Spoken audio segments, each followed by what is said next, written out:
నమస్తే. Next Jan astro వాళ్ళకి నా ఒక నమస్కారము.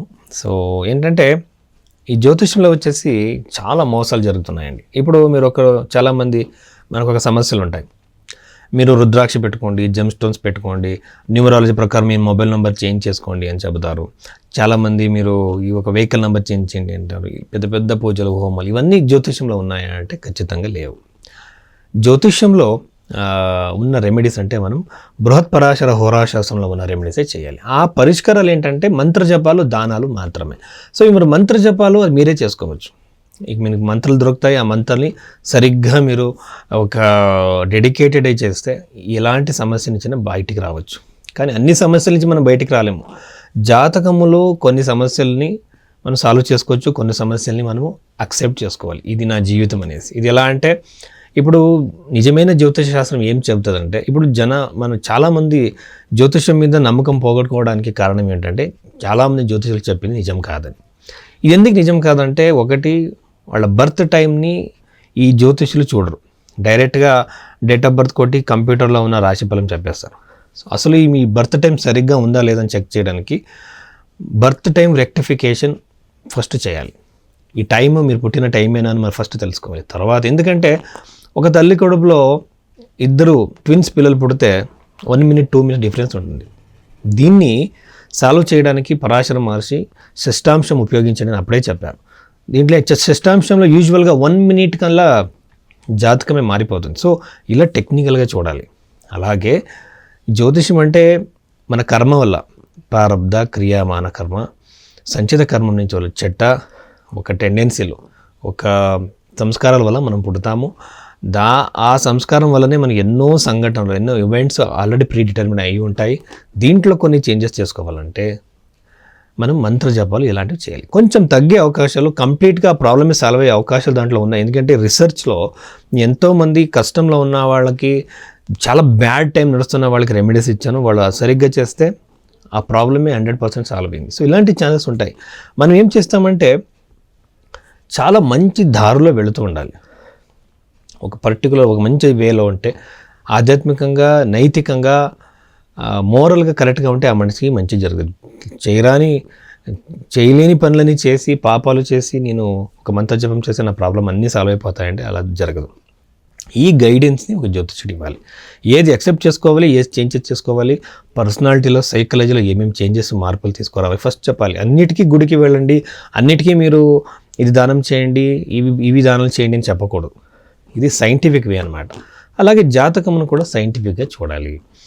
సో ఇలా చేస్తేనే ఒక మనిషికి మనము ఒక సరైన గైడెన్స్ ఇవ్వగలము. అలాగే జ్యోతిషం అంటే ఆధ్యాత్మికంగా మనం ఒక దారిలో వెళుతున్నాము, ఆ మనిషి ఎక్కడ ఉన్నాడో వాడు ఏం చేయాలి దానికి ఆధ్యాత్మిక ఉన్నతి కోసం అనేది చెప్పాలి ఫస్ట్.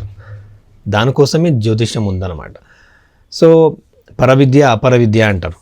సో ఇలాగా జ్యోతిషం మనం తెలుసుకోవాలి. సో ఇక్కడ కనబడుతున్న నంబర్కి మీరు కాల్ చేస్తే ఆ నంబర్లో మీకు మీ జాతకంని సరిగ్గా విశ్లేషణ చేసి నేను మీకు చెప్తాను. కానీ దానికి టైం పడుతుంది. సో ఆ డీటెయిల్ అనాలిసిస్ కోసం మీరు కన్సల్టేషన్ తీసుకోవచ్చు.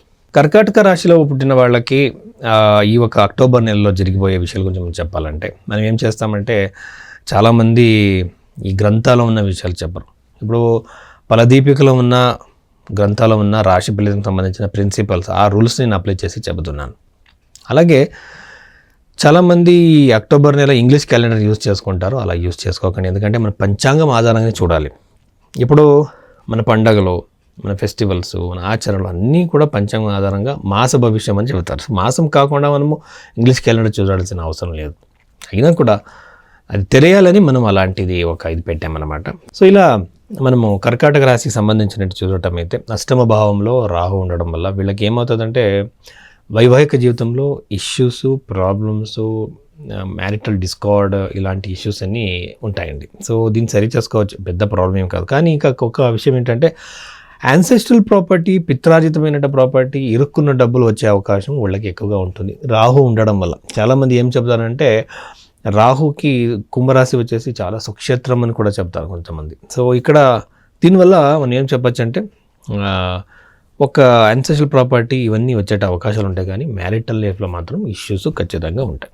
12 గురుగ్రహం ఉండడం వల్ల ఈ శుభక్షేత్రాలకి పుణ్యక్షేత్రాలకి వెళ్ళే అవకాశాలు, సిద్ధి పురుషుల్ని కలిసే అవకాశాలు, ఆధ్యాత్మిక స్థలాలకి మనం వెళ్ళే అవకాశము ఈ ఒక కర్కాటక రాశి వాళ్ళకి ఉంటుందన్నమాట. ఎందుకంటే 12 వచ్చేసి మోక్ష స్థానం.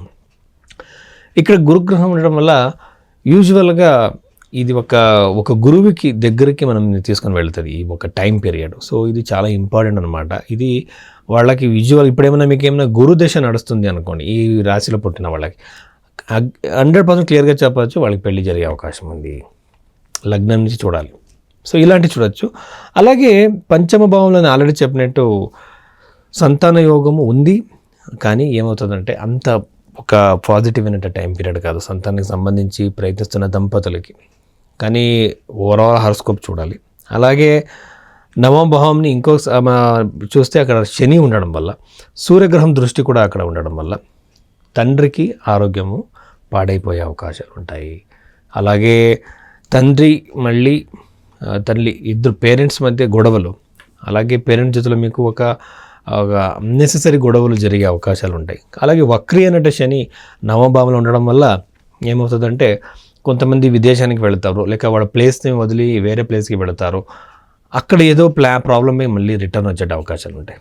అంటే వక్రైన గ్రహం ఎప్పుడు కూడా ఒక రివర్స్గా అది వస్తుంది అనమాట ప్రెడిక్షన్స్. సో ఇలాంటివన్నీ జరిగే అవకాశాలు వీళ్ళకి ఉన్నాయి. అలాగే రెండో ఇల్లు అక్కడ కేతు ఉండడం వల్ల అనవసరంగా మీరు ఏదో మాట్లాడి ఇరుక్కునే అవకాశాలు, దాన్ని వేరే వాళ్ళు అండర్స్టాండింగ్ చేసుకొని అక్కడ ఏదైనా మీకు టెన్షన్ జరిగే అవకాశాలు ఎక్కువగా ఉంటాయి.